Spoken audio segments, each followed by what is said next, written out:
to the miserable weather outside, and my heart hums happily as the prospect of a new customer. There they got that nigga talking. Wait, hold on. All right, so we took our break. Now we're back. As you can see, I got my money up. You know what I'm saying? Had to get 30,000 in here. And see my new fit. Got the boots on, all black. You know what I'm saying? I put in some work while y'all took y'all break. But now we back. So now we're gonna do chapter 4. The last stream is already up. So if you missed on that, you tune in now. You can go over there. You know what I'm saying? Check that out. I'm gonna post all the past live streams, so y'all ain't missing out on nothing, obviously. But let's get back to it. There's a lot of drama on that last episode. I tell you what, like shit, somebody got stabbed. That's all I'm gonna say. Nothing else. Somebody got stabbed. Shanked. All right. My feet hurt from all the walking we've been doing the entire day. They're sore and stinging. What about the place near the bowling alley? She asked. Oh, yeah. I crossed yet another property off my list. It was nice, but too far out of my budget, I say as I click my pen back in and stow it in my handbag. Sarah clicks her tongue. She's growing impatient with all the fruitless search. But my best friend, she's here to give me a second opinion on the properties. I'm looking at for my boutique, and I'm not about to let her weasel her way out of it. Well, how about the one next to the popular ice cream parlor? You get a ton of foot traffic. Oh, I said food. You get a ton of foot traffic in a location like that. I sigh at the suggestion, knowing it's true, but I can't afford a place like that. My grandmother has left me oh, hold on. My grandmother has left me an inheritance when she passed away a few years ago. And although it was enough for me to pursue my dreams of owning my own boutique, I still needed to stick to a strict budget. I know. If the retailers aren't willing to consider my offer, then there's nothing I can do about it. We'll have to keep looking. How many places are left? She asked, groaning. All right, you better calm down. Quit complaining.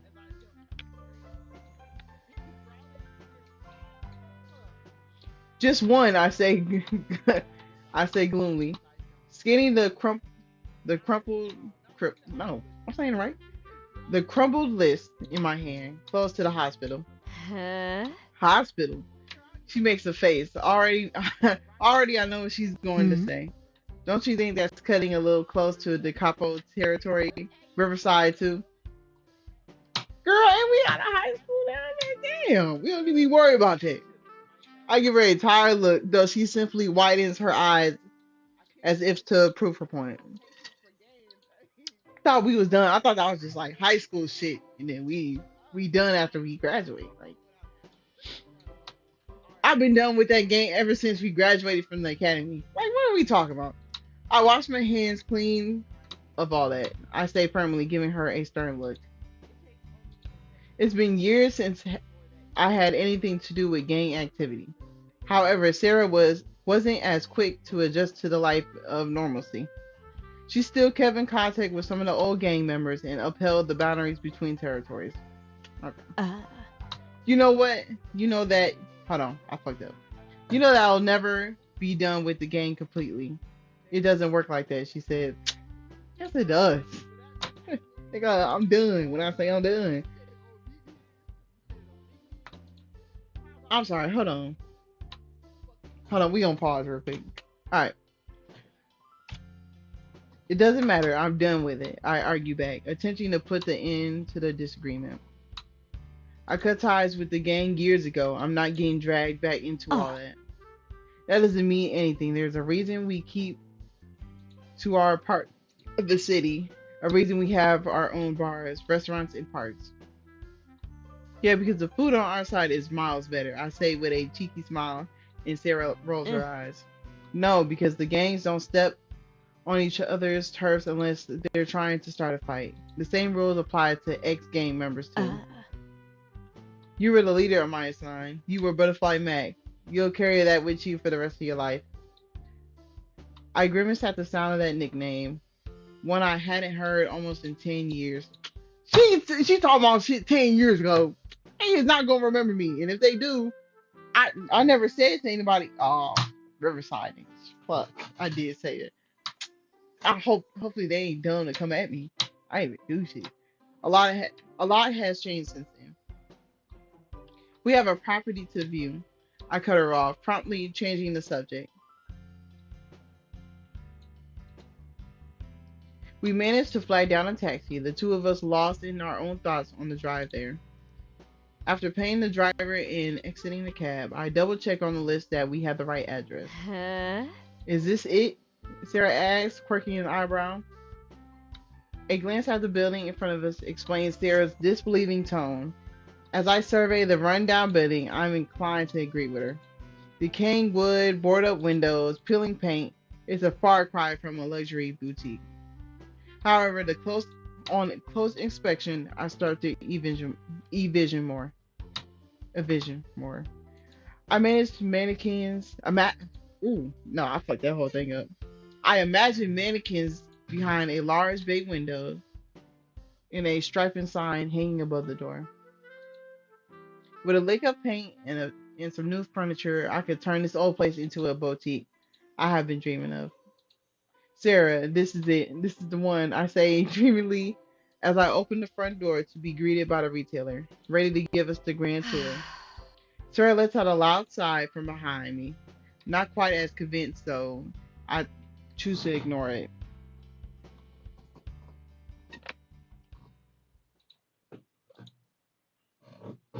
I found my boutique. With a groan, I heaved the last mannequin in though the open door and set it next to the window. After making sure it's carefully lined up with the others, I take a step back to admire the place. The smell of fresh paint still hangs in the air, and the boxes of merchandise, my own creations, have yet to be unpacked. But the store is a far cry from what it is when I purchased it. Having been on the market for so long, the retailer was happy to sell it off as a bargain price, which left the little money I had to be used for renovations. The store even had a small apartment above it for my own personal use, and I've already moved in my belongings and set it all up. The only problem I had encountered was the basement. The door has been locked since I moved in, and none of the keys I've been given by the retailer would open the two doors that granted access to the room. I head over to where my counter sits, my brand new and gleaming with polish. Yeah, no, I said, and take out a planner from beneath it. After making a note to ask the retailer for the keys to the basement, I get to work and unpack the rest of the box. A sound soon alerts me from the front door, then that Sarah barges through, struggling with a large box held unsteadily in her arms. I dash over to help her with it before she drops the heavy thing on her toes. Together we set it down on the floor. Is that the last of them? I asked Sarah. I asked as Sarah catches her breath, her red face slowly regaining its normal flesh color. There's two other smaller boxes in a bag of hangers, she says, indicating to the moving truck parked on the street outside. All right, let me go get them. The two of us head outside to the truck and start to unload the last of the items, placing them onto the sidewalk while we lock up the truck again.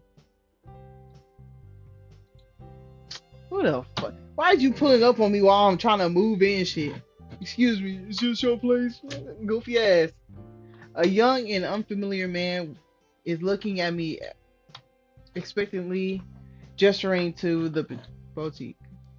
Yes it is. I'm looking for the basement, he says, looking through the windows of the shop uncertainly. He's the third guy today who has come along asking the same question, and I'm beginning to find it seriously weird. The basement is locked, there's no access to it. He gives me a strange look as though he doesn't quite believe me, and for a few long moments, we're left staring awkwardly at each other. Is Walter around? He finally says, and I blink at him dumbly. Walter. I don't know anyone named Walter. All right, thanks anyways. He mumbles as he heads down the road.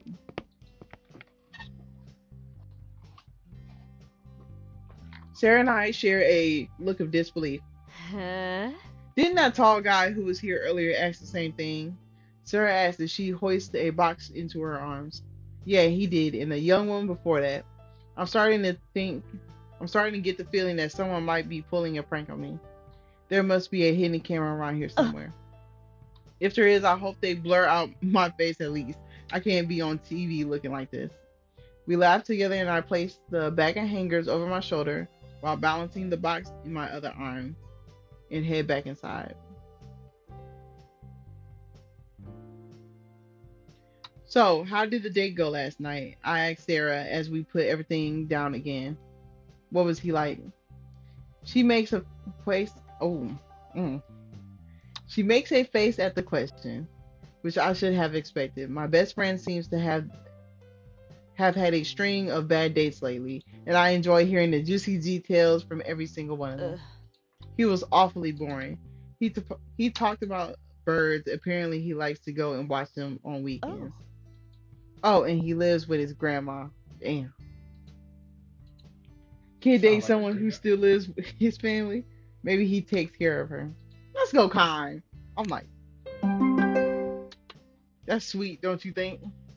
She shrugs. She shrugs, though I'm not sure if she's convinced. Uh, Sure, but I can imagine. But can you imagine trying to get it on with a guy, knowing his grandma's in the next room? No, thank you. Okay, that would be a little awkward. But you have your own place, don't you? I argue uh, back. It doesn't matter. He has no desire to move out anyways. I don't see myself hanging. Oh, my bad. I don't see myself having a future with anyone who actually wants to live with their grandma. So no second date. I asked, folding a empty hanger bag and setting it on the eh. counter. No second date. She confirms from where she sits, cross-legged on the floor, and then pauses to think for a Hmm. moment. I need someone that has a spark. You know, not Carl, the accountant who lives in his grandma's guest room. Damn. Hold on. How that nigga? Oh wait. This nigga's an accountant. He got to be taken care of. Cause you're an accountant. You should be getting money. He must be stacking up. Don't worry. You just missed out on opportunity. She could have waited. She could have waited a little bit. You know what I'm saying? A few months. Be like, hey, you know what I'm saying? You trying to move out? I bet you he was on this money move. But it's Hmm. all good. What are you? What about you? Now that you got a boutique and all set up, will you let me set you on a date? I don't have the time for that, I protest, waving a dismissive hand to show this conversation is not Hmm. happening. You do have time. No, I don't. I know that ain't bro though. Yeah, that look like Riverside nigga. That is? Oh shit. Hey, get the fuck out my store for real. I know that was 10 years ago, but you shanked my girl. You shanked my nigga. Hold on. Let's see. The door opens abruptly, cutting our argument short, and in steps another man. This is the fourth one today. We're not open, I say in exasperation. I completely I'm completely confused as why all these strange men keep turning up at the shop like they've owned it. Like, I don't know. I'm completely confused as to why all these strange men keep turning up at the shop that I've owned for barely more than a week. Afternoon, ladies. There's been something fixing. What the fuck? Fixing it. Hold on. Afternoon, lady. Seems there's been some fixing up here lately, he says, ignoring my statement completely. Well, regardless of what the front looks like, I'm here for the basement. Yeah, you gotta kick this nigga ass. Eh. The who? Oh, they keep barging in. They're intruding. Call the cops. There's nothing in the basement, Sarah says as she stands. It's clear that she's just fed up with all of this as I am. This building is under new ownership, I confirm as well. Man takes another step. The scent of cigarette smoke hits me. Sarah and I freeze, eyeing him warily. The last few guys had left without an argument, but there's something different about this one. Something about the tilt of his lips that set my hair on Oh. end. That's too bad. What am I going to do with my afternoon now? The fuck? This nigga weird. Get the fuck out, bro. I resist the urge to grimace at the insinuation, but hold my ground all the same. That's got nothing to do with us. A flash of something sinister crosses his face. I almost take a step back, wanting, girl, you ain't got no blick on you. You might as well get one now. I ain't gonna hold you. Wanted to put more distance between Hmm. us. You look familiar. Damn. I'm surprised you found out. You look familiar, he says darkly as he gives me once over from head to toe. Have we met before? Great. Now he's trying to trying to pick up lines. I don't think so. His eyes linger on me in a way that makes me feel far too uncomfortable. He does seem a little unfamiliar. He does seem a little familiar. The scar on his eyebrow and the freckles seem to stir up memories, but I can't place it. Mm. Are you going to waste our entire afternoon? We have things to do. Sarah snaps at the man, though he barely spares her a glance. His eyes are fixed on Oh. me. I'll be coming back later, shall I? His smile is slow, lazy, and it rubs me in all the wrong ways. Now we getting fierce, cause bitch, we told you to get the fuck out, and you still here. How about you never return, bitch? The fuck? I bite back, ready to die for the phone and call the police if the situation calls Hmm. for it. That's very definitive. He says with a smile. It's supposed to be. I huff. Can you leave? The man smiles broader, amused by the threat, and finally he returns, walking to the door, though pausing for a moment before he Oh. leaves. Catch you around, sweetheart. Hey, it's that sweetheart thing. Why he looking at me like that? But fuck that nigga. When he finally disappears, I let out a breath I've been holding in. Something about him felt dangerous. And a red flag, yeah, that's a nigga. That's a walking red flag right there, bro. That has popped up in my mind was only now starting to disappear. What a jerk. I need water.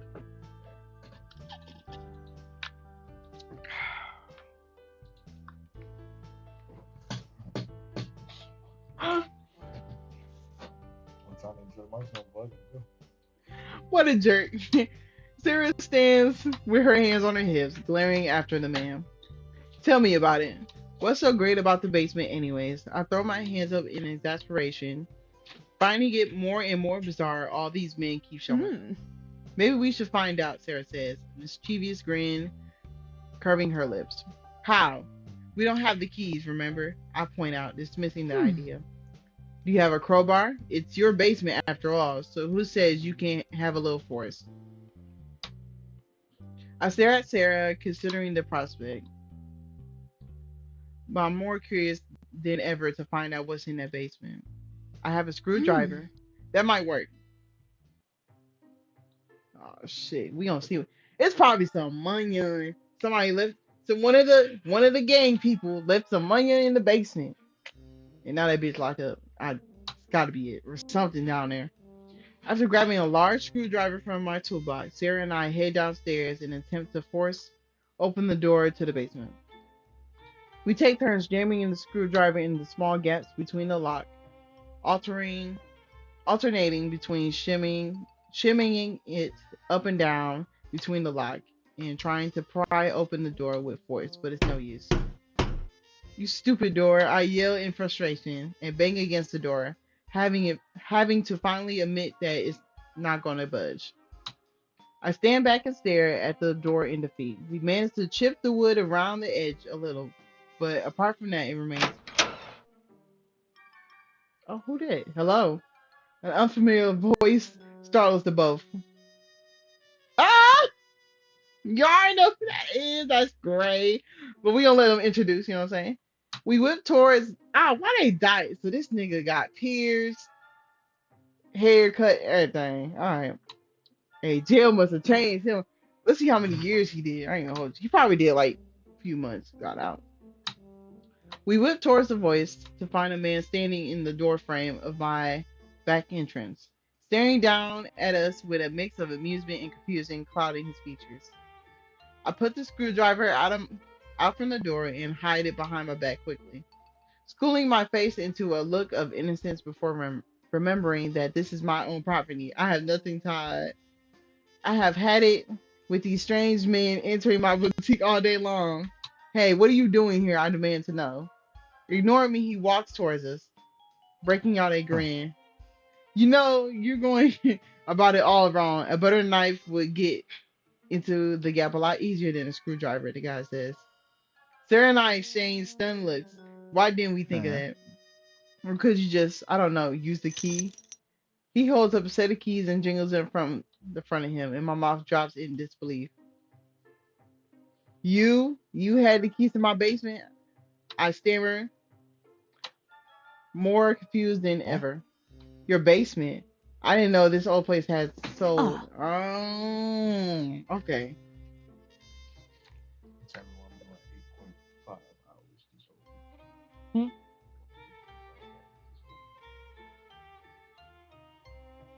8.5 hours Mm-mm. this whole week. 6:30 to 6. I'll just leave that. This whole week. Thank God. Damn.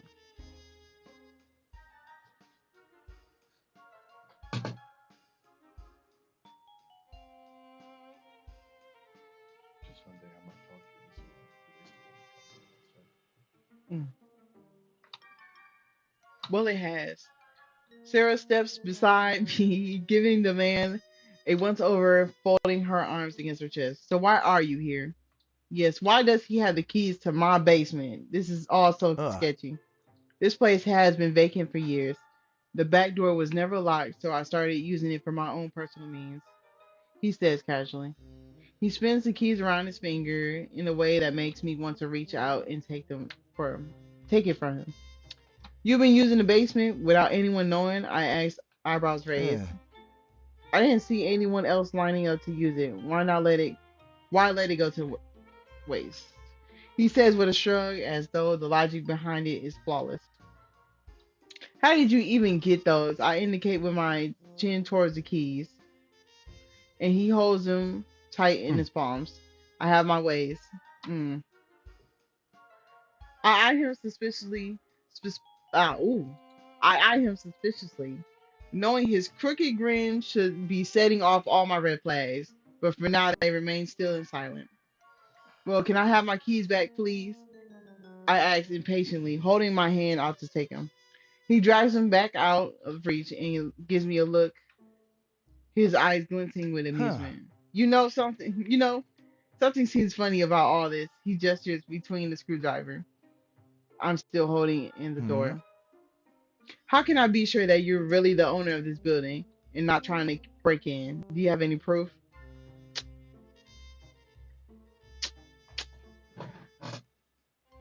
Yeah, you know what? I don't know. You know what? Mm, that is true. Like, bitch, I came from the front door. You came from the back. Let's let's be honest. I ain't gotta show you shit. I don't need to show you any proof. This building is mine. I say defensively, appalled that he would even act such a thing. And besides, you're the one who's been using the basement illegally. Hmm. Check this shit. Yeah, so how about you hand over those keys and get out of here before we call the police? Sarah adds, her temper flaring almost as much as Yeah. mine. All right. I certainly don't need another run with the law. He holds up his hands in front of him innocently, but the way his lips tilt upwards tells me he's enjoying every second of this Hmm. exchange. Well, it seems I'm faced with a dilemma. All right, new owner, what are your plans for this basement? Just storage, I suppose. I say with a shrug. I hadn't thought about it much more than Hmm. that. How about renting it to me? I raise my eyebrows at him, surprised by the question. Are you the reason why people have been coming over to ask to see the basement? I Huh. accuse him. It seems people already miss me, he says with a mischievous grin. Whatever he's been doing down in the basement, I guess he's eager to continue. What have you been using it for exactly? I asked, determined for more information on the strange Hmm. proposition. Games. Ah. Games. Sarah asked asked distastefully as Hmm. he nods. Care to Hmm. elaborate? Board games, if you must know. What kind of board games? I question. The man looks to the side before shrugging his Uh. shoulders. Me and the guys meet down here every week to have friendly game night of. He trails Hmm. off. Dragon Den, he Huh. finishes. Are you serious? So this nigga, alright, so why is he on gang shit if even these niggas can come to terms and play fucking video games every fucking weekend? It could be competitive on occasion, she says with a whistle. Dragon Den, I think I heard of it before, some kind of role playing game. Upon seeing our looks of apprehension, he quickly Huh. adds, so what about it? We wouldn't be a bother. I'll pay whatever you ask. Extra money in my pocket? Shit, go ahead. I think about it for a moment, weighing my options. On one hand, I don't have any plans for the basement, and the extra money would extremely be helpful. But on the other, I don't even know this man. You do, but you're gonna find out a little later. When I look at Sarah, she widens her eyes at me slightly, and immediately I know what she's thinking. I'm sorry, I don't think this is a good idea. This is my building now. We're using it. We're using the space. You were using the space illegally, anyways. He falters as though he wasn't expecting me to decline Oh. his request. You sure? Yeah, I'm sure. For a few moments, he stares me down, as though waiting for me to change my mind. When I show no sign of backing down, he lets out a defeated sigh and runs a hand through his blonde hair. Uh. All right, well, I'll get out of here then. Shall I? Leave? Shall I? Yep. Leave you to get back to your, huh? What kind of shop is this, anyways? I'm a tailor. I design my own clothes and sell them. This is my new boutique, City Trends. Huh. Well, I guess it's nice to see this old place come alive again, he says with a grin, and I feel a little guilty for dismissing him so Oh. quickly. All right, your keys.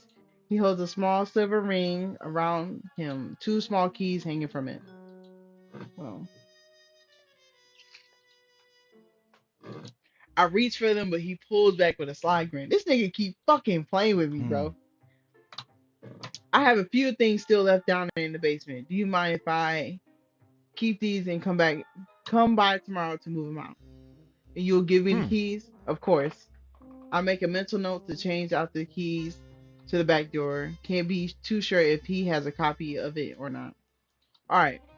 I have some spare boxes if you need to pack Huh. anything up. How very helpful, he says with a grin, backing slowly towards the door. Hmm. You seem familiar somehow. Yeah, I've been getting that a lot lately, I mumble, thinking back on the creep in the store earlier who said much of the same Huh. thing. I'll see you tomorrow then, he says finally, giving me one last grin before disappearing through the door. I stare after him a few moments, confused by the whole encounter. Something about him seemed familiar, too, though I can't place it what it Hmm. is. Wow, he's totally flirting with you. Sarah's voice startles me, and I grapple with the screwdriver, almost dropping it as I give her a panic look. What? Ah. Good thing you refused to rent the basement out to him. For all we know, he could have been running some secret sex dungeon down there. Sex dungeon? Why would you say that? Huh? It's a thing these days. Haven't you heard? You really need to get out there more. Well, it's a good thing then, I say with a nod, thinking back on the strange Hmm. encounter. What is it? Sarah asks, confused. He's not renting my basement, and that's that.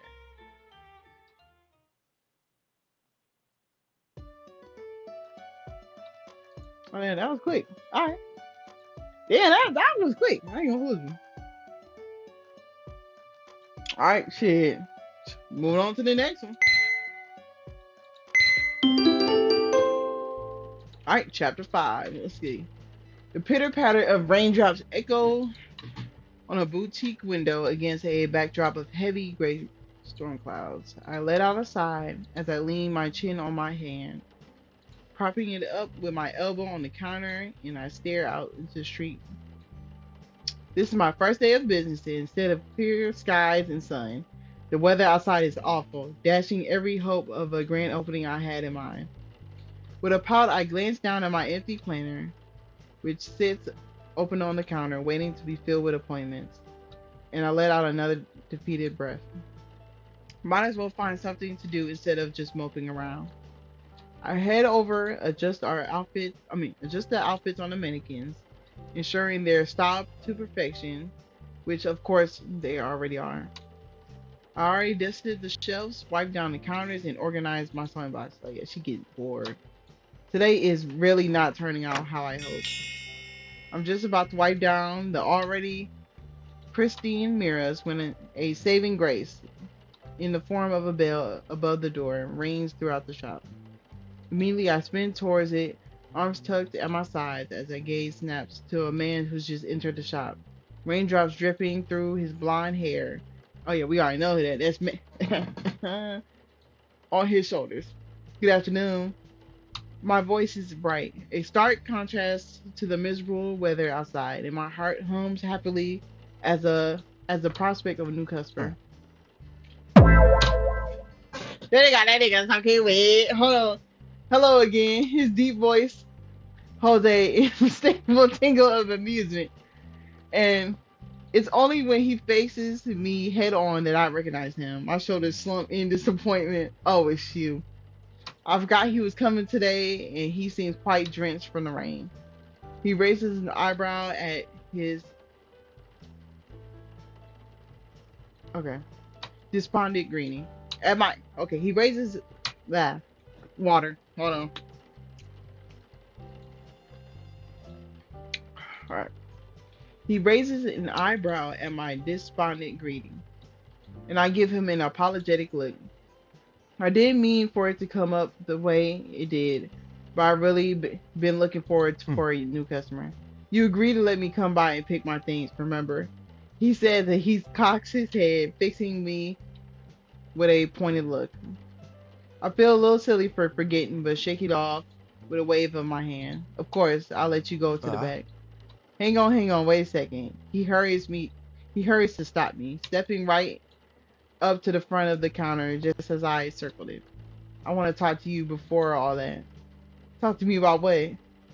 A smile slips on his lips as I, hold on. He's smirking at me. He messed me up. All right. A smile slips on his lips. I get the feeling in the pit of my stomach that whatever it is, it can't be good. About renting your basement to me. I already said, I know you've already said no, and I respect that. But I'm asking if you could reconsider. I do want to use the basement so much. Can't you find somewhere else? Oh, no, I fucked it up. Oh well. He shrugs, that easy smile slipping back into place at once.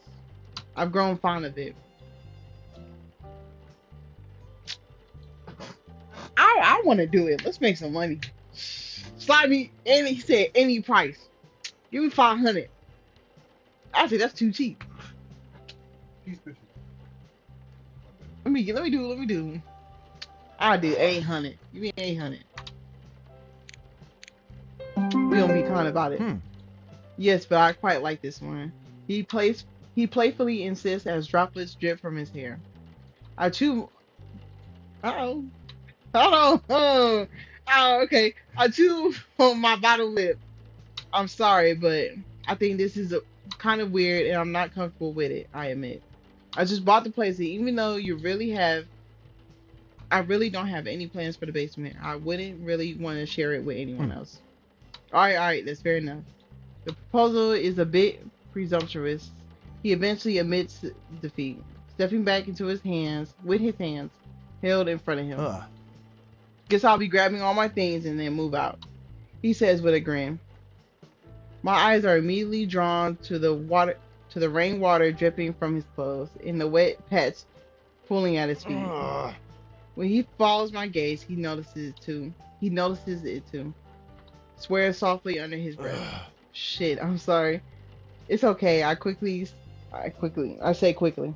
Already moving towards the door to the back. Wait here. I'll grab a towel for you to dry it off with. Hold on.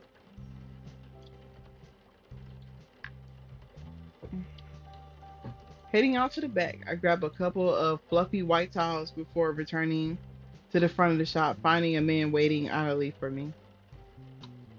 Here, this will help. Thanks.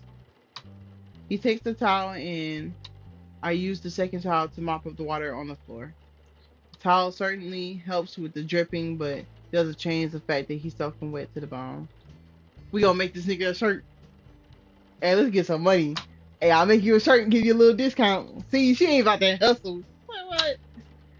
And the last thing I need is for some random guy to catch his death in my store. Taking my bottom lip between my teeth, I think for a moment. It's really not my problem, but if he's going to be moving stuff throughout my store, then I should at least make sure he doesn't drip all over the place. You should change into something dry, I suggest. I head over to flick through one of the menswear racks. I set up for I set up, looking for something about his size. I find an outfit easily enough, a shirt, a trouser combo, and hand it to him, gesturing towards the changing room. Are you sure? He asked, quirking an eyebrow at me. It's not a handout, if that's what you're thinking, I say. I'm not about to give my stuff away for free. I'm not a charity. Fair enough, of course, no problem. With a grateful smile, he takes the items towards the change room. It feels strange knowing that the first person ever to use my brand new fitting room is a random stranger who has illegally been using the basement in my building. But hey, it's better than nothing, I think. I put a damp towel aside while I wait for him to change, making a mental note to toss them in the laundry after the store closes. Yeah. Nice eye, he says when he eventually emerges. Okay. Yeah, it look good on him.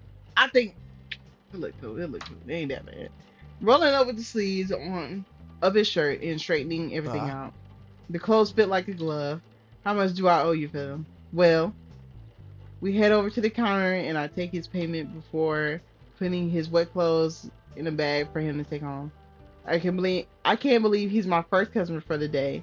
It's only because he got caught up in the rain and I basically forced the clothes upon him. The outfit looks great, by the way. He flicks it. Nope, I'm going too fast.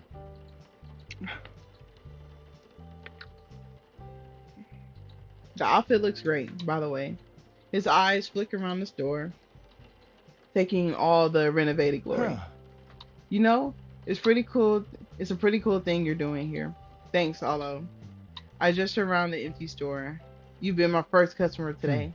A shame, I tell you. I quite like what you've done here. Thank you. I feel like we should cut to the chase and let him get his things. There are a few empty boxes beside the door. I can give you a hand if you like. Are you sure? I wouldn't want to pull you away from the line of customers waiting on you. Oh, he ain't shit. Oh, he ain't shit for saying that. And the nigga did a fucking chuckle. Fuck you, nigga. I give him a dry look and he chuckles softly. I love your help. He answers quickly. I lock the boutique doors and two of us head out to the back, grabbing a couple boxes each before heading down to the basement. He slips the key into the lock and pushes the door open. For the first time, we get a glimpse of what's inside. It's not far from what I had expected at a first glance. One large table takes a majority of the space, with chairs going along around it. There's a makeshift bar, a couple of storage units, and a sofa in the back. Damn, these niggas had a man cave down here. So not only were you using the place illegally, but I suppose you were serving alcohol without a permit too. Damn, girl, ain't nothing wrong with it. This is a hideout. I question him as I head behind the bar, loading the various bottles and tools into the box. Well, it's a private establishment, no permit needed, he explains, scratching the side of his neck sheepishly. He opens up one of the cupboards to clear it out, I glance at the contents, noticing a few packs of cards along with some colorful looking chips. Oh wait, these niggas doing illegal poker down here. I suppose he's telling the truth about the board game thing after all. So what's the game you were playing here down here again? He turns to me, scratching his cheek. Uh, Dragon Den. Oh, that nigga, mate. I knew it. I just called it. This nigga they've been gambling down here. You forgot the hmm. name? No, I'm just a little distracted. Is it hot in here or is it just me? Nigga, ain't nobody falling for that shit. Y'all, we're gambling down here. It's quite humid. It is quite humid in this basement, I admit, exhaling a large breath. Usually basements are cold, but here it feels like the air is stagnant and hot. He pulls at his collar on his new shirt and then packs up some of the items lying around in the box. I help him with packing as well, and we each take a box upstairs into the boutique. We only made it halfway through the store, however, when he stops suddenly and drops his box on the ground. Uh, Ah, god damn it. He swears softly and pulls his collar again with the grimace. I put my own box down and circle him, my eyebrows dipping as his fingers slip under the fabric and his nose crinkles unhappily. Is everything hmm. okay? Yeah, nothing to worry about. I, mm, ooh. I eye him suspiciously, not quite believing that's true.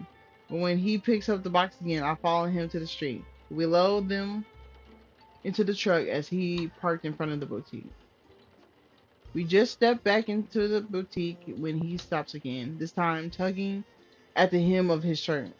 Seriously, is there something wrong? I accident no, I'm fuck that word up. Hold on. Ignore the dismissive hand he raises. Uh, It's fine. He scratches he scratches around the collarbone, and when the fabric shifts, I see red patches of irritated skin developing beneath. Damn. Oh my god, your huh. skin. It's okay, nothing to worry about. He wheezes and tries to pass it off with a wave, but I can clearly see he's Uh, agitated. You didn't wash the shirt with a very fragrant detergent before displaying it, did you? I washed all my fabrics with a lavender detergent first, but it's getting worse. Ah, this nigga, sensitive ass skin, allergic.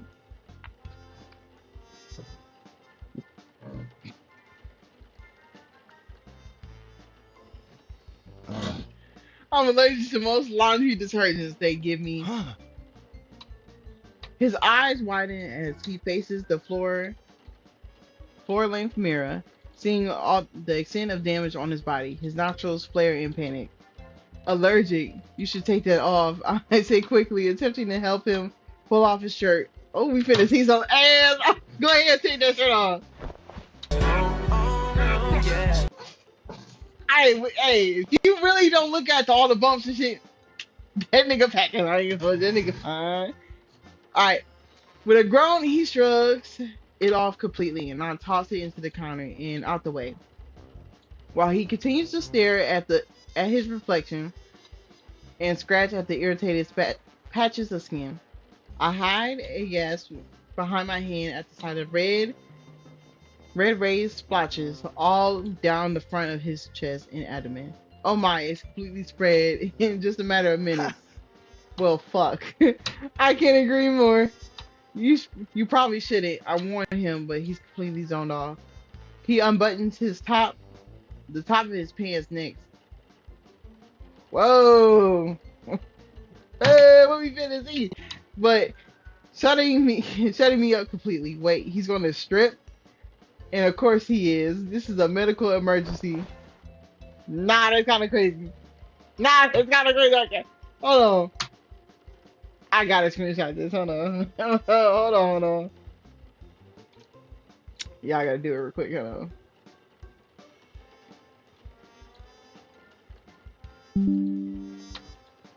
Nah, that's kind of crazy. All right, my skin. Hold on. Nah, stripping fully is insane, bro. You might give that man his clothes back. My skin warms as I try to focus on the severity of the situation rather than the fact that this handsome man is standing half naked in my shop. When Sarah joked that it was about time I had a naked man in my house, I really don't think this is what she had in mind. While attempting to keep my eyes from lingering where they shouldn't be, I take a small step closer to inspect the marks on his skin. What is it? Some kind of allergic reaction? Hives. He mentions the stutter. Oh, oh, this nigga can't breathe. Wait a minute. This nigga said, uh, his eyes started drifting back into the bed. Laundry detergent gives me hives. I curse softly under my breath, knowing I had nothing in my first aid kit. Damn, that would help him very much. Instead, I grab him a damp cloth. His no, oh wait, hold on. Instead, I grab his still damp clothes from the bag that they're in and attempt to hand him over. Though he's not paying much attention to me, so I snap my fingers in front of him. There's a hospital nearby. We can go there, he says. I said hurriedly. I dump the clothes in his arms and take my handbag from beneath the counter, making sure I have my cell phone and keys. While he stands there being useless, I also find a large umbrella before instructing him to put his wet clothes back on and start moving. Come on, let's go. Upon seeing my companion's condition, the receptionist asks him to quickly fill out some details and call a nurse who helps us through to see one of the doctors right away, much to the relief of both of us. The doctor greets us as we enter the room and introduces herself as Dr. Hazen. Her lips purse a little as she reads the form the nurse has given to her. Once she puts the clipboard down, she indicates for him to take a seat on the examination bed. The plastic crinkles beneath him as he sits. I busy myself with sitting in one of the guest chairs and setting my handbag down beside. Okay,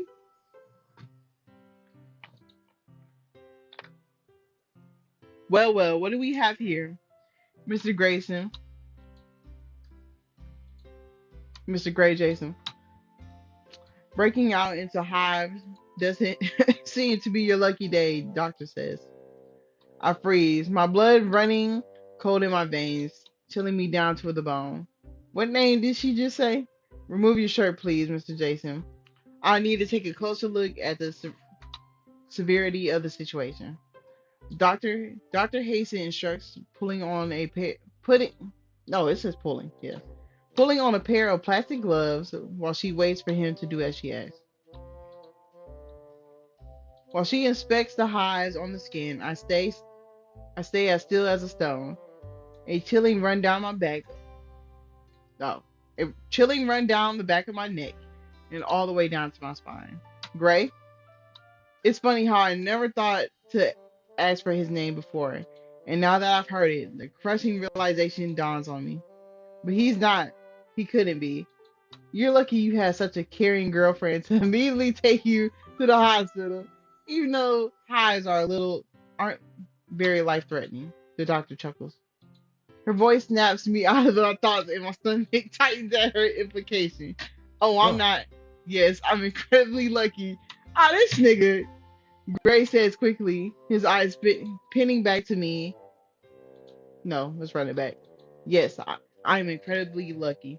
Gray says quickly, his eyes pinning back to the spot in a way that I'm. Mm, Hold on.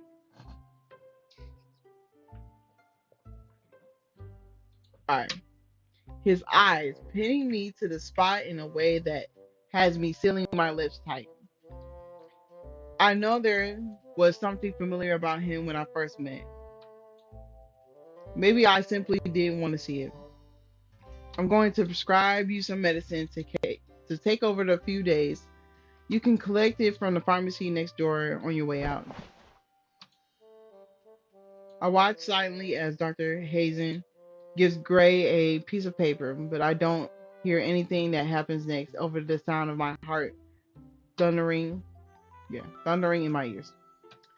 A man has been the man I've been with this whole time, who I let into my shop right beneath my home, and who has repeatedly asked to rent out the basement is no other than my former rival, the Phantom. My eyes trail over him from head to toe, trying to desperately figure out why I didn't recognize him before. His hair has changed, and the biggest difference. Oh, his hair has changed. That's the biggest difference. And he has piercings in all places he never had them before. Or maybe he's always had them, but they were hidden. Ugh. Well, I gotta go pick up my meds, and then maybe I can stop scratching like I'm infested with fleas. Shall we head back? When he speaks to me, I'm still in the state of shock, unable to say a word. I quickly realize that the appointment is over, and I fumble to pick up my handbag from beside Huh? him. Is everything okay? I manage I manage a nod as I get up to my feet, but still he raises the eyebrow, giving me a inquisitive look. Yeah, I croak. Let's go.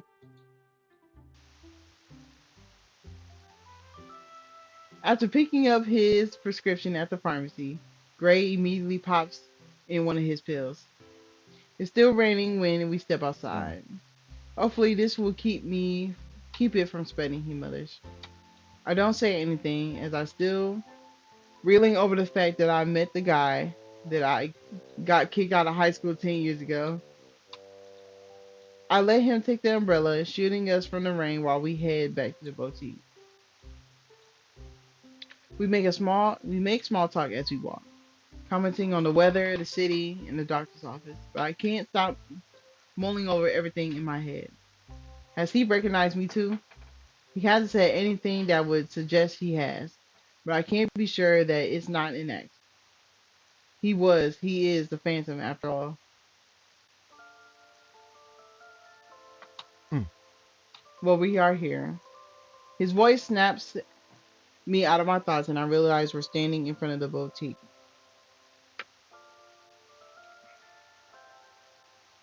Ray runs a hand over the back of his neck and gives me a sheepish look. Um. Sorry I freaked out earlier about the hives. I haven't had a breakout since I was a teenager. It brought back some pretty bad, rough memories. Oh, hold on. First off, I like seeing a different side of you. What are we talking about? Like, I'm gonna go Pierce. That's some flirting. Damn. No, but I'm saying that's some flirting shit you would say You do if don't you want him? I do, but I can't go off of that. We gotta go off like we and the girl in this situation. Right, and that was her option. But I'm teasing him though. Yeah, I'm Is that teasing. TV? Yes, it is. You were quite dramatic. I teased him with a side glance, finding him shaking his head in Huh. disbelief. Says the woman, see? He played me. He said, yeah, you can help me. I don't want to, but he was like, I don't want to pull you from your line of customers. Knowing he was the first customer today. He played me, so I'm going to play him back. Says the woman who tried to break into her own basement with a screwdriver. He grins and nudges me playfully on my arm. For a moment, we almost forget who. Oh wait, hold on. And for a moment, I almost forget who I'm talking to. He's similar to what I remember. That easy grin with a quick laughter, but he's different too. More mature in some ways. Oh, haha! I fire back, digging through my handbag for the keys to the shop. I've just inserted them into the lock, and when I thought when a thought hits me, and I turn back to him suddenly. Gray. Oh no, I gotta say Gray. I speak his name for the first time, and when his eyes meet mine, I still can't believe I've never recognized him. I feel I feel now as though I should have recognized those eyes anywhere. Why didn't you tell the Why didn't you tell the doctor I wasn't your girlfriend? He gives me a crooked grin as though he sees something behind my words that I've never Hmm. intended. Because it wasn't any of her business. Um, anything to play me.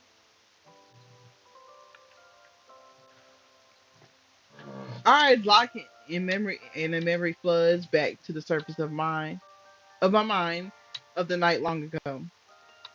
One of him, one of him in handcuffs as a teenager, being forced into the back of a patrol car, and the consequences came after. He had been expelled from the Capitol High after the incident and ended up with a pretty nasty criminal record due to the knife. Damn, they had found on him. I can't stop the guilt that. Oh wait, ooh, wait a minute, I just thought of it. We put both of those niggas in jail, I think, because we had the video. But that was his own fault. Never mind.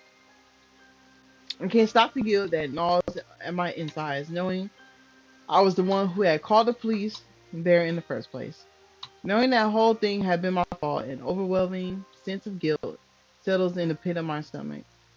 I had left it all behind, but I can't change the past. I did, excuse me. I did screw up, and I did screw up his school life by getting him arrested. I have to make amends for what I've done, and at the moment, only one thing comes to mind. Before I can have a chance to overthink, I reveal my idea to Gray about the basement. I changed my mind. I'll rent it out to you.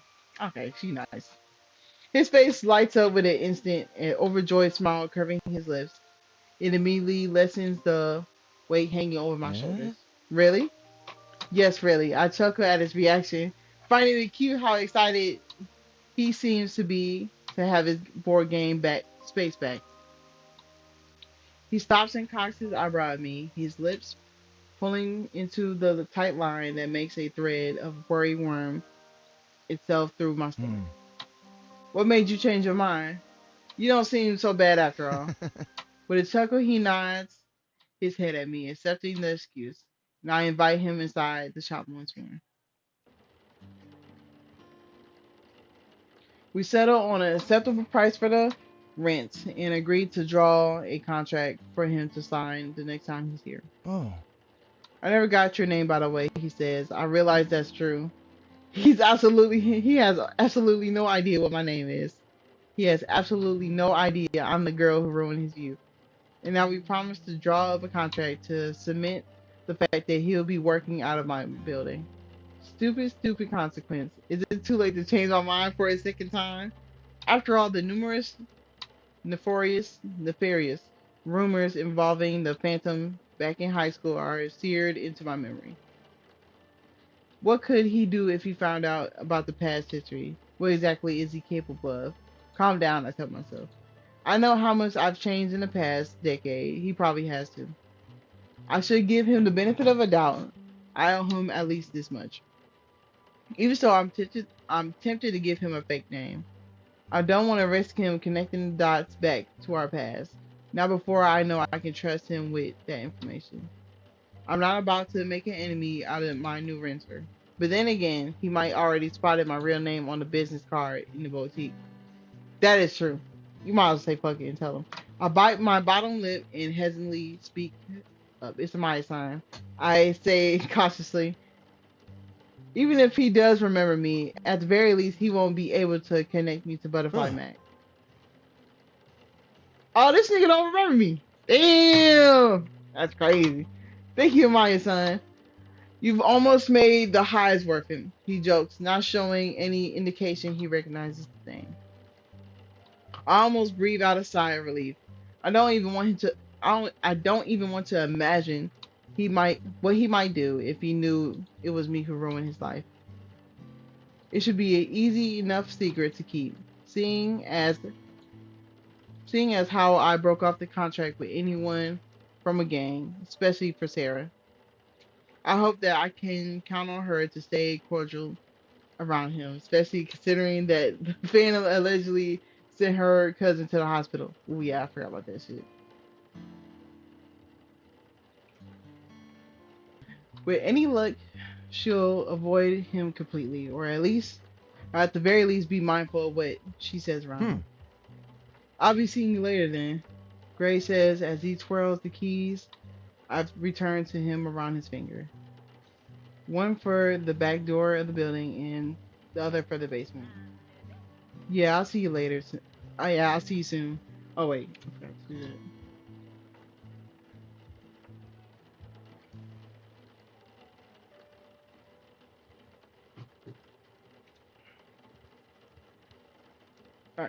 Yeah, I'll see you soon. I say with a nod, watching him head for the door, giving me at least a wave before he goes through it and disappears from my sights. As soon as he's gone, I lurch for my phone and hit Sarah's number in my recent contacts. My hand shaking as I hold the device to my ear and wait for her to answer. It doesn't take long before her familiar voice greets me through the phone. Hmm. Hey, how did your first day go? Sarah, I shriek into to the receiver, ignoring her unhappy groan at my outburst. You never believe it, but the guy who wanted to rent out the basement, that's Gray Jason. What? Her disbelief is clear from her tone alone, and I'm glad to find she's just as shocked as me. How did we not recognize him? I don't know. He looks different, but I couldn't believe it either. Mm. Sarah lets out a sting of curses. I don't know why would you tell her. I ain't gonna hold you because she would have got mad. I take a deep breath mentally, preparing myself to tell her the other bits of news. News I'm sure she won't be happy to hear in the least. There's one other thing. Hmm. What is it? I hesitate for only a moment before speaking, letting the weight of my agreement finally sink in. I agreed to rent out the basement to him. Oh shit. Alright. So I'm gonna pause the stream. Cause I think what I'm gonna do, I'm gonna just do two. Oh no, we can run it back. We'll do one more chapter, and then I'm gonna end the stream. That's what I'm gonna do. Let's see if we can put her in a different outfit. I ain't gonna hold you. Let's see.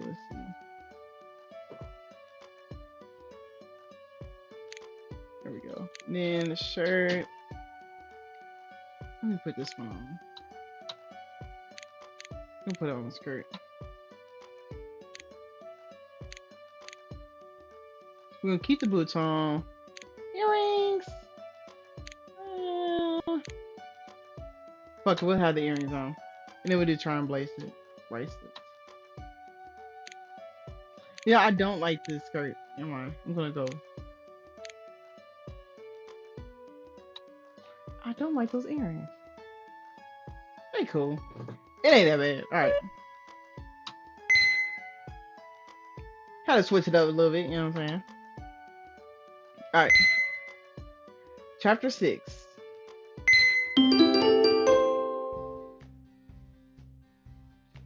With a click of my tongue, I point a finger down the street and narrow my brown eyes at the man in front of me. For the last time, you need to go around the back entrance. I'm trying to run a business here. The man grumbles as he turns away, and I sigh in exasperation. This has been happening all afternoon. I just can't catch a break. When I turn my back to the customers, when I turn back to the customers, a woman and her teenage daughter who had just walked in off the streets attempted to plaster an apologetic smile. I'm sorry for the interruption, I say smoothly, pacing over to where they're browsing through the rack of formal dresses. Where were we? We'd like to have a dress specially made for my Carly. Claire. I said Charlie. How the fuck I get that? For my Claire. The Academy Ball is 3 months away, the woman says, placing a hand on her daughter's shoulder. Claire ignores her mother completely, instead devoting her attention to the cell phone she holds in front of her nose. Claire in Academy? I used to be a student there. Academy Ball is the highlight of the year, I say, finally remembering the event. And it's the truth. The Academy Ball is a dream. The main hall is lavishly decorated in the chosen theme for the year. Only, huh.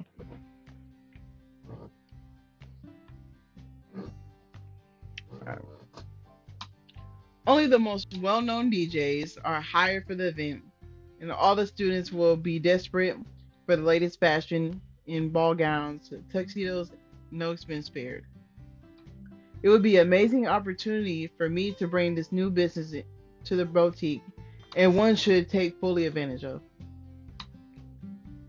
Then You know we need something unique, but styled in the latest trends. The woman continues while Claire taps away on her phone. And I'd be happy to pass your business details on to our friends. Should we make should we like what you produce? I nod, understanding her meaning perfectly.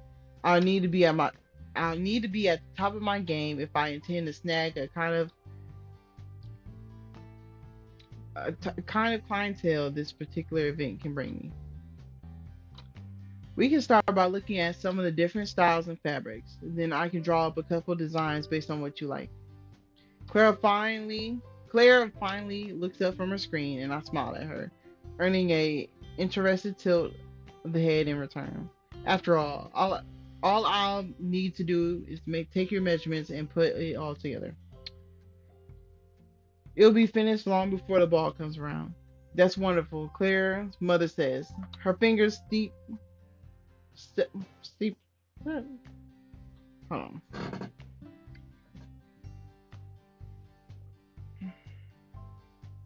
In satisfaction. When can we start? Now, if you like, I have some fabric samples over here. If you'll follow me, I start to walk over to the rack, holding my formal fabrics, stopping only when the click of heels doesn't echo from behind me. I realize I'm not being followed. Oh, you know that? You know what? I think we'll come back later. Claire's mother says. Her mother says hurriedly, ushering her daughter into the direction of the door. I just remember that we have an appointment we can't miss. Somebody must be behind her and scared her ass. Oh, a pencil, a pencil you in for another. A pair of them hurried past me in the exit shop. When brows dipped in confusion, I turned to find what had spooked my customers. Two large, oh my goodness, these niggas.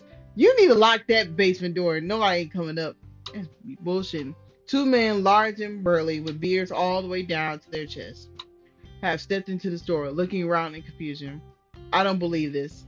Annoyance washes over me in a wave, and I storm over to the pair, hands on my hip, and I stare there now. If you're looking for a basement, you need to go around the back of the building. I must have said this more with more attitude than I meant because the men looked taken back. One of them holding his hands up in front of him apologetically. Excuse me, miss. Didn't mean to disturb you. I blink dumbly as they exit the boutique, the bell ringing above the door as they leave. Wow, I didn't expect them to leave as easily as that. Most of the men who had came in here had seemed confused, but were harmless and nothing less. One or two had gotten mouthy with me, but I had swiftly found themselves directed to the exit. Uh, hold on.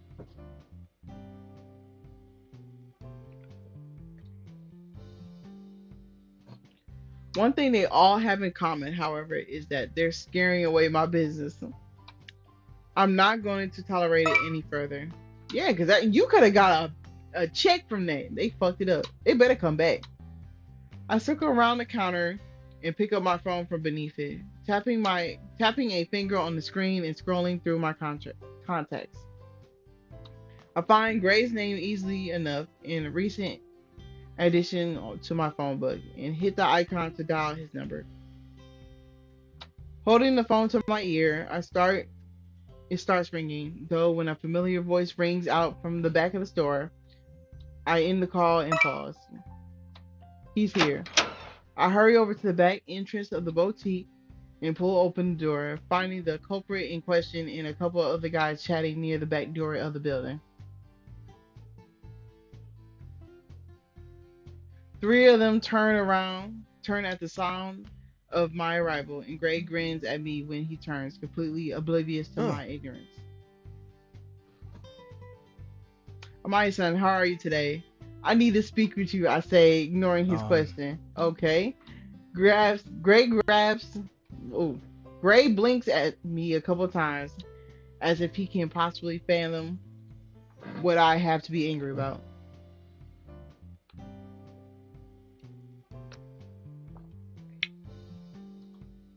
Then he turns to his acquaintances, giving the closet giving the closest one a pat on the Ugh. shoulder. Tell them I'll be down in a few. Don't start it without me. Hey, boss. I cook. I crook an eyebrow at that, Ugh. boss. So, what can I do for you? Gray paces over, the look on his face so smug, it sends a new, fresh wave of fury rolling through me. Can you start by telling your friends not to come in the store? They're scaring away my customers. His eyes widen, taken back by the sudden explosion of Oh. anger. Oh, he rubs the back of his neck Uh. anxiously. I did ask them to use the back door, but some of them aren't too good with instructions. Tiny brains, you know.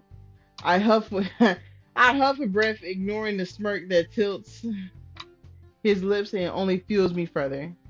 I was in the middle of styling a customer for the Academy Ball when your old fish friends walked in and scared them away. Do you have any idea what this could cost me? It's Ah. completely the Academy Ball, he snorts. Cutting my rant short. You mean that unnecessary, pompous show of wealth the Academy puts on every year? It's a prestigious event, actually, in an important tradition. Planner Academy knows nothing of tradition. His eyes turn fierce, a coldness creeping over his Mm. face. The students are a bunch of spoiled rich kids who have never had to lift a finger in their Oh. lives. They always have been and always will be. My breath escapes in a shakily exhale. I don't dare to tell him that it was my school. Boutique need business, my nigga. It's business. Boutique need business. I'm explaining, ignoring his jazz. The parents of the students have a lot of money, yes. But they also have influence. It's a good way for me to get. It's a good way for me to get my work out there. I didn't think of it that way. He admits, pulling his bottom lip between his teeth as he thinks it over. When he fixes me with those stormy gray eyes again, they're softer than they were before. I make sure it doesn't happen again. I nod, my breath steadying and my gaze drooping as the anger slowly begins to itch. Hey, he steps forward and calms me with a hand on my arm, squeezing gently. I'm sorry, okay? I never meant it to make things difficult for you. Our eyes lock, and I believe him. And then a swift pang of guilt hits me as I remember how difficult I've made things for him. Just make sure your buddies remember this time, I say with a tried sigh, or I'll hold you personally responsible for any loss of business. Oh, gray eyes light up, light up at once. His interest peaks. Hey. And how do you intend to punish me? Oh, this nigga freaky. His eyes glint with mischief, and a disbelieving sound escapes me before I can stop it.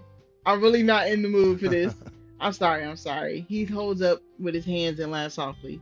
Quite obviously not sorry in the least. I'll keep them in line. He said he'll keep in line. I'm gonna believe him. We don't go kind. Thank you. You're welcome, Myson. Are there any other grievances you'd like to discuss? I narrow my eyes at him, though he simply grins smugly in return. Not right now, but the night is still young. He huffs a laugh, but I'm far from happy. Once his friends stop treating my boutique as their own personal go-between, then I'm satisfied. I cross my arms over my chest. Gray looks over at me, a hidden grin playing on his lips. It's unnerving. Why are you looking at me like that? He attempts to smother his grin with a hand, but fails miserably. Continuing to stare at me as if I were a shiny new toy. No reason. I raise an eyebrow at him suspiciously, though the voice of the outside grabs my attention before I can say anything else. Huh? What do you mean I can't come in? This is my best friend's place. You walking tree. I glanced past Gray to see Sarah staring down a tall man just outside the back door. fire in his eyes. Pushing my way through, I head towards the exit, preparing to step in before Sarah gets herself crushed. Hmm. Ah! Jen back! Hey, Jen, out of all these niggas, Jen is the best looking one. Dreads and all. This is a private gathering, and I've never seen you before. The man says to her, but I want to facepalm myself in his stead. I would have remembered it if I had to. What is that supposed to Uh. mean? Just that you're very pretty. Man starts, okay, shoot your time! Shoot your time, Jen. I ain't mad at you. I am not mad at you. Sarah looks anything but flattered at the compliment, and the man quickly turns flustered. Uh. No, wait, I didn't mean to be disrespectful. Shit, I'm sorry. Huh. Jade, it's okay, mate. You can let her in. Gray steps in, amusement practically dripping from his voice when he leans and it whispers to his friends. Sarah looks less than pleased to see the Phantom again in the flesh after all these years.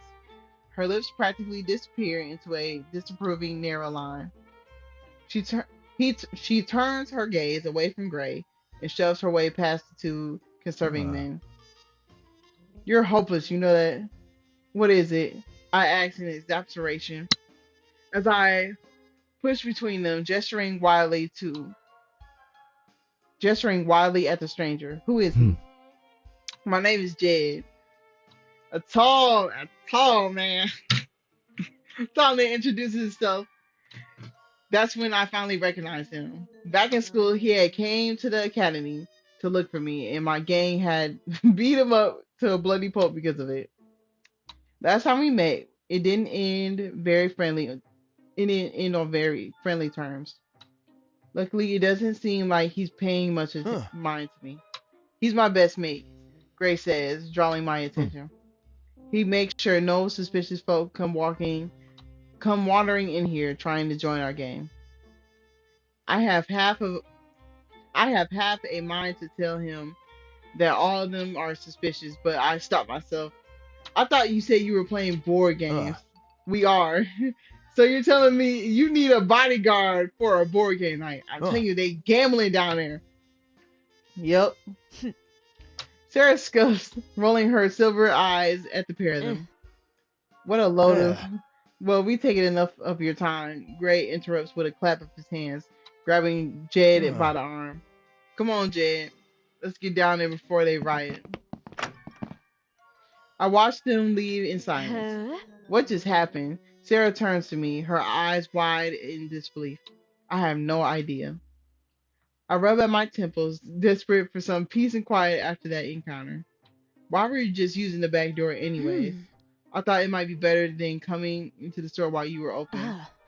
Though I never expected to be met by a 7 foot mountain guarding the. I don't. I never expected to be met by a 7 foot mountain man guarding the place. She says with a scowl. Chuckling, I agreed with her. Jed was quite the built man. Yes, he is. I'm just about to close the store. Are you hungry? Hmm. Starving.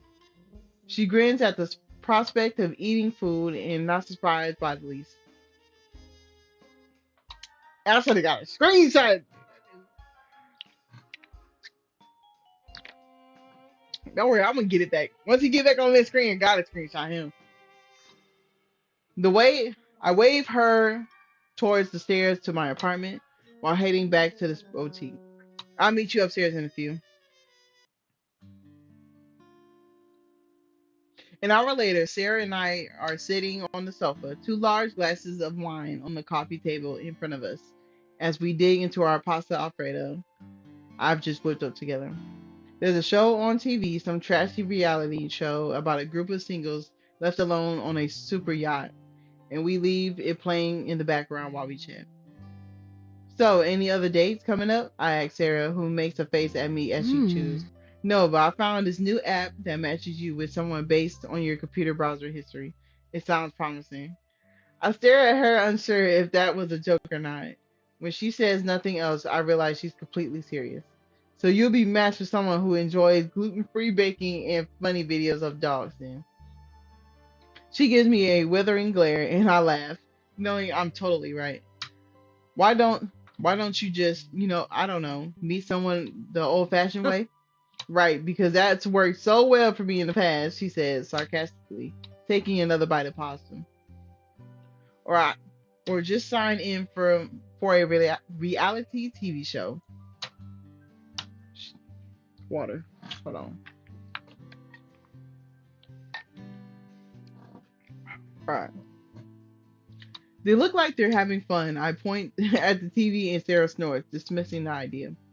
Then she stops suddenly and grabs the remote, turning the volume down and tilting her head to the Uh, side. Do you hear that? I pause to listen. I don't hear anything. hmm. I think that came from the basement. It was kind of like, hey, never mind. She shrugs and turns the volume back up to normal.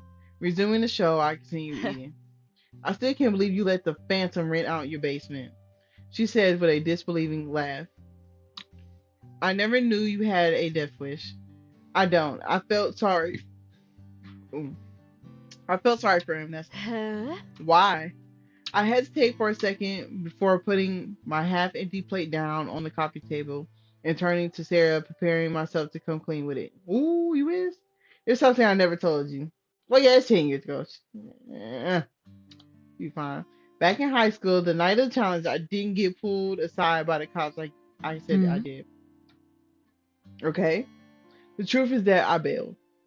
I explained everything to Sarah, how I helped Gray the first night we met, how I tried to cover it up a dozen times after that, knowing the gang would rain bloody hell down on me if they found out, and how I called the cops, got Gray arrested and kicked out of school. That was the reason I agreed to rent the basement to him, to make amends in whatever small way I could. When I finished speaking, Sarah stares at me wide-eyed. Please say something, I say quietly, folding under the weight of her stare. I can't believe you didn't tell me any of this. I hesitate for a moment, knowing that I should have come clean with her a long time ago. I was afraid of what would happen if the gang found out. They wouldn't have taken it well. I cringe at this half truth, knowing that I'm scared of losing Sarah most of all. I'm unsure if I should reveal how much I've doubted our bond. I guess afterwards it didn't matter much because I left him anyways. Screw that gang. She fires back. Her temper rising. I would have had your back. What about your family's back? I knew what the rumors were. Sarah looked inclined to argue, but for once she held her tongue. I didn't want to put you in a difficult position, but I can't pass up the chance to make things right. What's done is done. I hope you can forgive me. My phone beeps, interrupting the conversation. I glance at the email notification. When I open my app, when I open the app on my phone, I immediately notice the sender, and my face falls. That's weird, I mumble, tapping the screen to open the Hmm. message. What is it? An email from Nikki. Oh, shit. Sarah gives a disbelieving look, pulling her legs up under her as she Uh, turns to me. I thought you two weren't friends anymore. We're not. I mean, I haven't spoken to him since hmm. graduation. What does it say? I scanned the email briefly before clearing my throat and relaying it to her. Dear my son, I know it's been a long time since we last spoke. I'm sorry we never kept in touch. I know you didn't want anything to do with the old gang once school was over, but I wish I had tried harder. I'm a teacher at the academy now. How weird is that? Wow, okay. I heard you got into the fashion business. My students are putting on a play next month, and I wondered, okay, he's finna give you a hookup, yeah. And I wondered if you might be willing to help us out with the costumes. Let me know if you're interested, and we can work out a time to talk. It would be good to hear from you after all this time. Butterfly Mac, Nikki. Silence stretches between us, only the sound of the TV in the background cutting through the quiet. Eventually, Sarah says, Oh. let's have a long breath. Wow. Yeah. Hmm. What are you going to do? I think for a moment, still reeling from the sudden blast of the past before I speak. I don't know. On one hand, it could be a good opportunity to show off my design. when I trail off. Sarah nudges. Hold on. Hey, I must be getting dry quick. All right. When I trail off, Sarah nudges me with her sock-cladded toe. But I let out a heavy sigh and weigh my options. But I don't know. I don't want to get dragged back into my old life again. Not now that I have a boutique and responsibility. And Gray, are you gonna tell him who you are? Aren't you? You're gonna tell him who you are, aren't you? She questions. Mm, no way. Hell no. No way. I told you I don't have a death wish. I say with a wave, dismissing the idea in an instant. I'm hoping my aloof attitude will deter her from asking further questions. He's bound to find out sooner or later, Sarah argues. I'll cross that bridge when I come to it. Right now, I'm not ready. What if he overhears something, or someone could come to the boutique and recognize you? I shake my head, refusing to give in the possibility. I made my decision already. Sarah sighs, and I know she doesn't agree with it, but it's not her decision to make. It's your choice, Amaya-san. All I'm saying is that one day something might happen that's out of your control. I mean, think about it. Sarah stops again and presses the mute button on the remote, her head cocked to the side. You seriously don't hear that? I shrug, shaking my head. I have no idea what she's talking about. What does it sound like? Like banging and groaning? She says in confusion. Are you sure you're not just hearing things? She pokes her tongue out at me, but then raises the eyebrow. Gray said they're using the basement for board games, right? But what if it's just a cover? What if they're doing something else? It's not like the thought hadn't crossed my mind. Board games may just be a euphemism for something else. Who knows? Seeing all those sketchy and muscular figures entering the basement doesn't dispel the fact. Gray has a reputation for trouble back in the day, so it's plausible that he could be up to something. And he did want to rent out the basement pretty bad. What do you know about Gray? She asks. Absolutely nothing, I reply. She gives me this look like she's formulating something in her mind. Can't enter the basement, huh? Nope. He got the keys. It's his domain. She starts to chew on her nails, deep in thought. You got the phantom in your basement doing who knows what. I got that right. I nod cheaply. What if we follow him? Sarah suggests. Huh? I exclaim. You want to follow him around? You want to straight up stalk him? Oh, come on. He's only doing shady stuff in the basement. I want to make sure he's not doing anything illegal, you know. Make sure your boutique is off the hook. Sarah's got a point. I'm a bit apprehensive though. I'm going back to my roots, where I'd wait for some Riversiders at the end of the school day. I do have his address on the contract he signed for renting the basement. We could wait until he leaves tomorrow and trail him. She nods, a smile pulling at the corner of her mouth. I should have known the idea would be right up her alley. I like the way you think.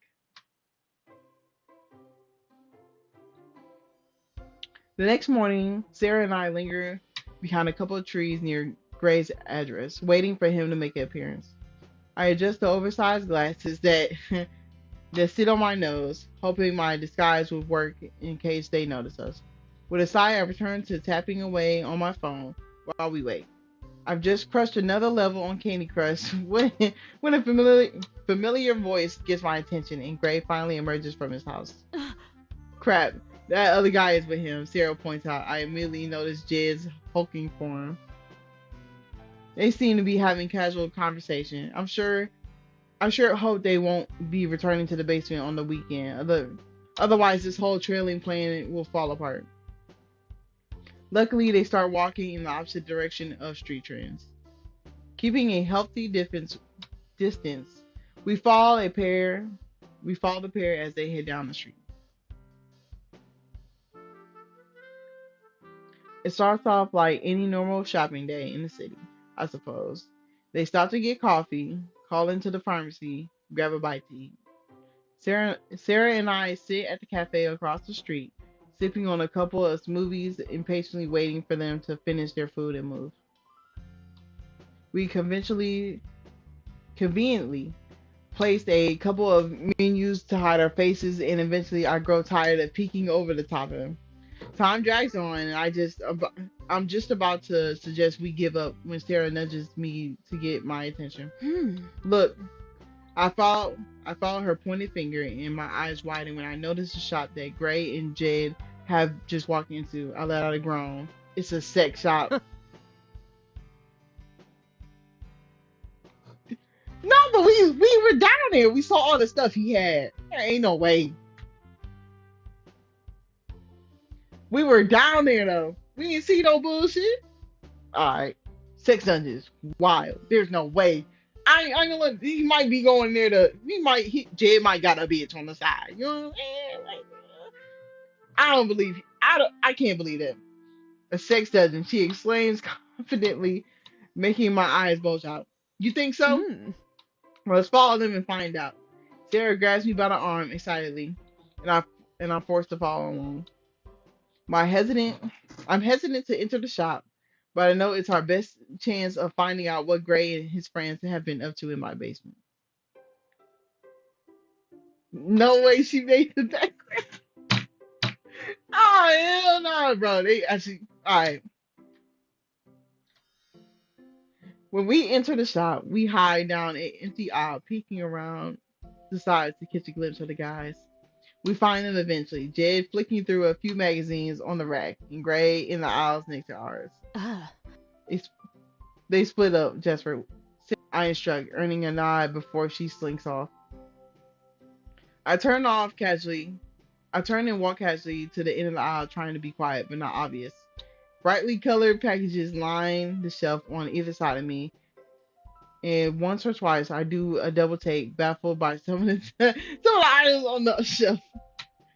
I especially surprised when I peek down the aisle that Gray is in currently. Whips, gags, and handcuffs. Oh God, is he into these kinds of fetishes? Gray has something in his hands. I lean around further to try and get a better look. You sold the motherfucking bag. There's no way you failed and knock over an entire rack of sex toys. Oh my fucking goodness, bro. Ooh. Yeah, you're caught. Operation's over with. She fucked it up. I can feel my stomach filled with anxiety as I watch the boxes clatter over to the floor. With a stifled yelp, I sprint away from the scene, not staying to see if Gray had noticed anything. Oh, okay. Okay, you fast. All right. Slipping down the end of the aisle, I leaned back against the shelf and let out a breath of relief. It seemed to have made it away undetected. After catching my breath, I risked peeking around the corner, seeing the seeing the various toys scattered over the floor, but no sign of Gray. Imagine that nigga pop up behind you. Oh, that was embarrassing, but I also feel guilty for knocking over some products and not staying behind to pick them up. Hello, Marcus. Clutching my chest, I turn to find Gray standing next to me. My heart hammers in my ears like a drum. What are you doing here? He asks me in a neutral tone. He gives me a suspicious look, and on instinct, I grab the. Oh, no. Why would you do that? Because if you're looking goofy. Alright, let's see what she grabbed, bro. On instinct, I grab the item closest to me, holding it up and saying boldly, I'm shopping. Can a grown woman shop for sex toys and peace? Gray snickers, his eyes landing on whatever I'm currently holding in my hand. I look down, realizing to my mortification that I picked up an enormous neon pink.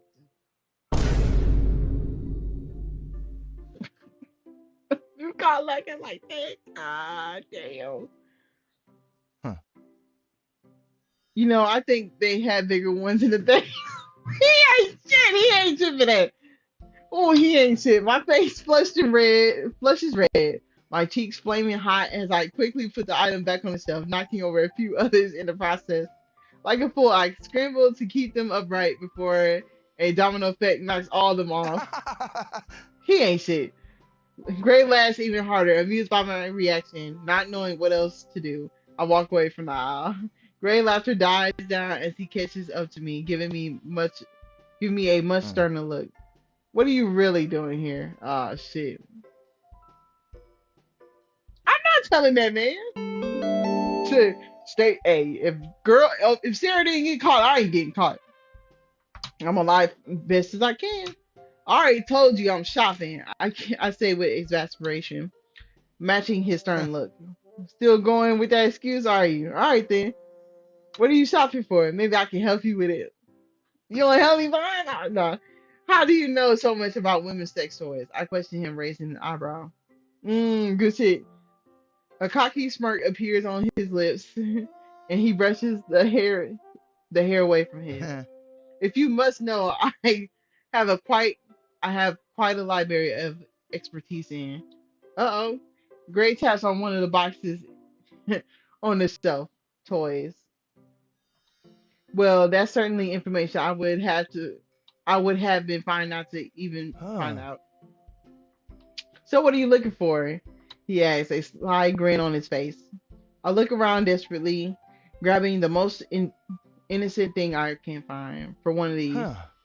Do you even know what that is? He quirks an eyebrow at me. I study the new color package, looking for a clue, yes. Gray stares at me. His face is a mixture of amusement and Hmm. impatience. They're nipple clamps. She be picking up anything. You just get out the store. Hey Sarah, we gotta go. What? That's crazy. We calling her. Nah, we gotta go. We just gotta leave her, honestly. I press my mouth into a thin line, staring him down as if I'm totally meant to grab the pair of nipple clamps. Yes, I lie with with much confidence as I can. They're for me. Oh. Oh, he's not interested. I like. All right, let's calm down. All right, give it up already, my son. I know you were following me. Damn! Ain't no way. Ain't no way you know that. I know you were following me along with your friend. My jaw tense, lips, lips pursed in defiance before I break altogether. Fine, I sigh in defeat, putting the package back on the shelf. I was following you. Happy now? He grins, and I'm sure he thinks he's awfully Ugh. clever. Yes, but I'll be happier when you tell me why. I rack my brain trying to come up with an acceptable excuse. I can't just openly come out and say Sarah and I were worried he was lying about how he was using the basement. We were trying to find out more about you. You spent a lot of time in the basement after all. His face softens a little as he lets out a breath, nodding as though that makes sense. Hmm. If you want to know something, all you gotta do is ask. I pause for a moment, thinking about it. It can't be that easy, can it? Alright, I'll ask. Why did you come to this store? He gives me a sly grin, shoving his hands in his Hmm. pocket. Because I knew the two of you were following us. You're not exactly subtle, you know. My eyes widen slightly. He noticed us all along. Was he just trying to make us go out on a wild goose chase? Hmm. I didn't think you were brave enough to follow us in here. He finishes. I make the face at him, wondering if he's telling the truth or it's just another cover. Sarah's words about running a sex dungeon rings through my mind. But we weren't going to let a sex shop stop us. He breathes. He breathes out a short chuckle. I can almost see the cogs in his head working to come up with a comeback. But then he just looks at me, that boyish, crooked grin tilting the sides of his Hmm. lips. Well, if you enter the store, it would be a shame to walk out of here empty-handed, though, would it? Ooh. Gray scans by the nearby shelves, plucking a rectangular box from one and handing it to me. Ugh. Here, I recommend this. Have fun. You look like you need it. Oh! He talking shit. He gotta get his ass beat. He he saunters off before I even looked at the box. But when I finally did, I realized he handed me a purple vibrator, and then my eyes widened at his nerve. Gray. I stormed down the aisle just in time to see him following Jed out of the front door. My face must look beet red, and he throws me a wink from over his shoulder and exits the store, his laughter echoing behind him. I'm so embarrassed. Yeah. Now that's crazy how he just hold me like I don't know if to hold you. Alright, so we're gonna end it here. You know what I'm saying? We had episode 7, chapter 7. Read chapter 7. Good progress, you know what I'm saying? But this next episode, I'm gonna need a little more excitement. I'm gonna need a little more romance, you know what I'm saying? I'm gonna need that.